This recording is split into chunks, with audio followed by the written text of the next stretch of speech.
أعوذ بالله من الشيطان الرجيم بسم الله الرحمن الرحيم الحمد لله رب العالمين والصلاة والسلام على رسول الأمين وعلى آله وأصحابه أجمعين أما بعد.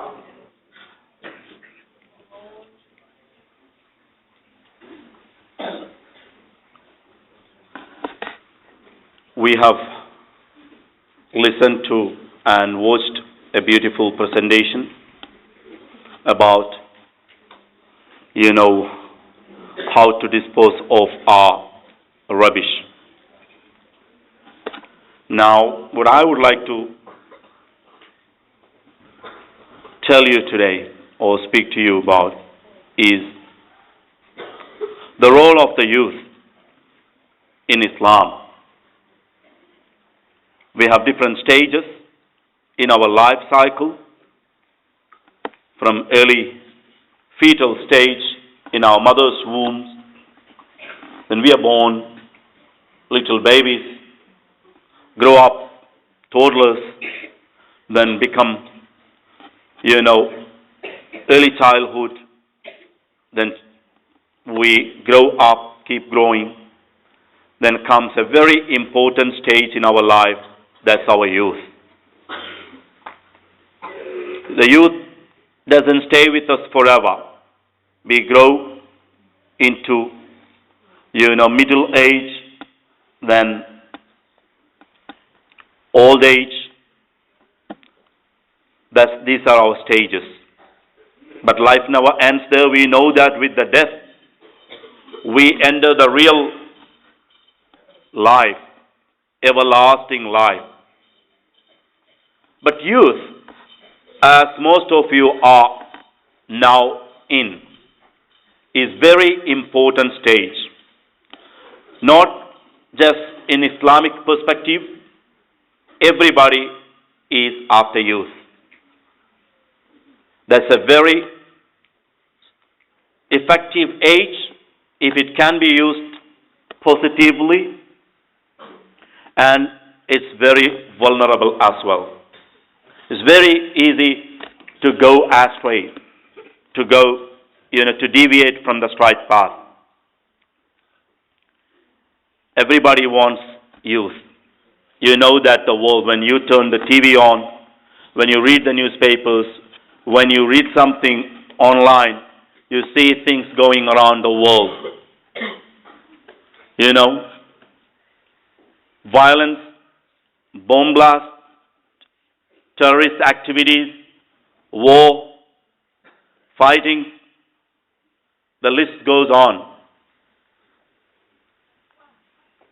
So, why all this happening? If you just find out who are the perpetrators of these, criminal, violent activities, most of them, or maybe more than 90% of them are young people, youth.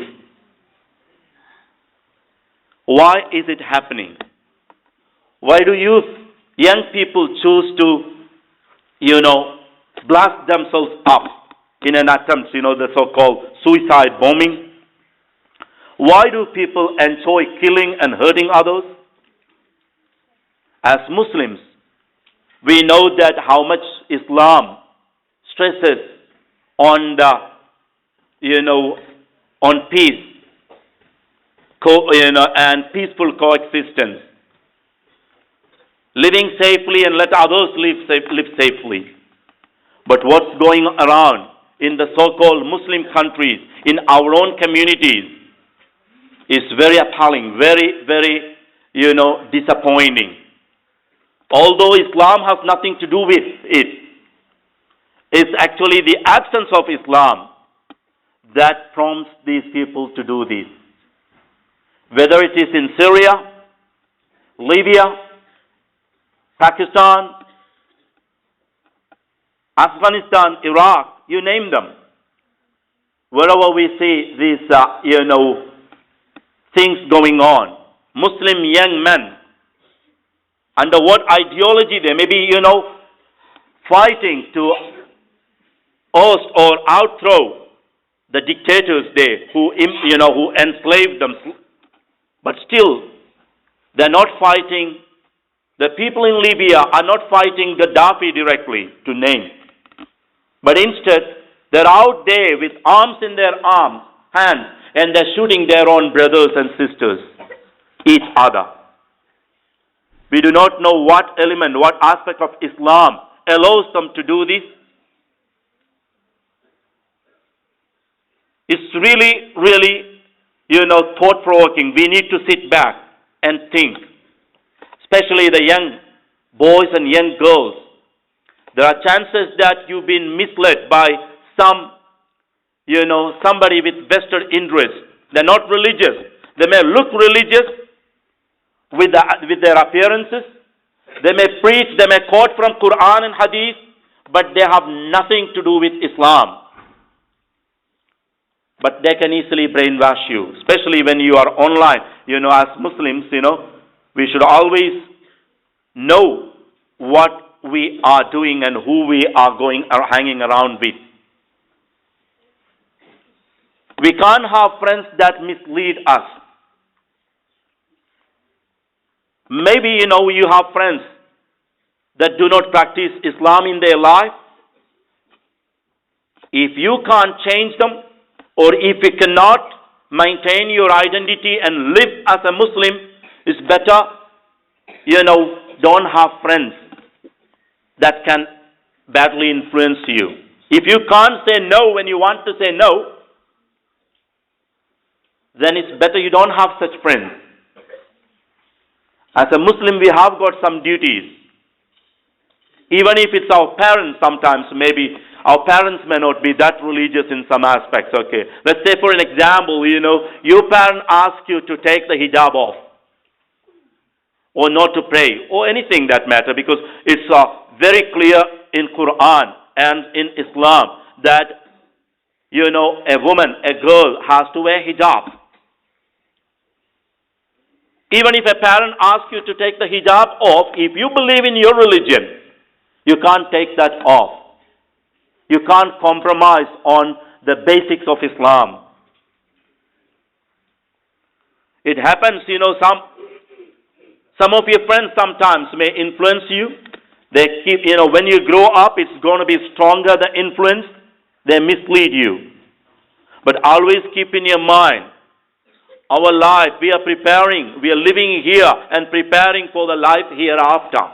This life here and the youth is very short.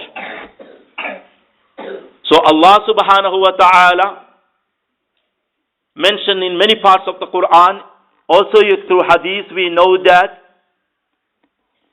يُضِلُّ اللَّهُ الْعَشْرَ يَوْمَ لَا ظِلَّ إِلَّا ظِلَّ. There is a day, on the day of judgment, when there is no shade at all to give you shade, then Allah will give shade for certain categories of people. One of them, Rasul sallallahu alayhi wa sallam mentioned, شَابٌ نَشَأَ فِي عِبَادَةِ اللَّهِ أَوْ كَمَا قَالَ. A young man who grew up in the worship of Allah. Or another man whose heart is connected with masajid and deen. So while we are young, we should spend our youth for Islam. Do the right thing. Pray 5 times. Do the, dress up properly in the Islamic way. Eat only halal.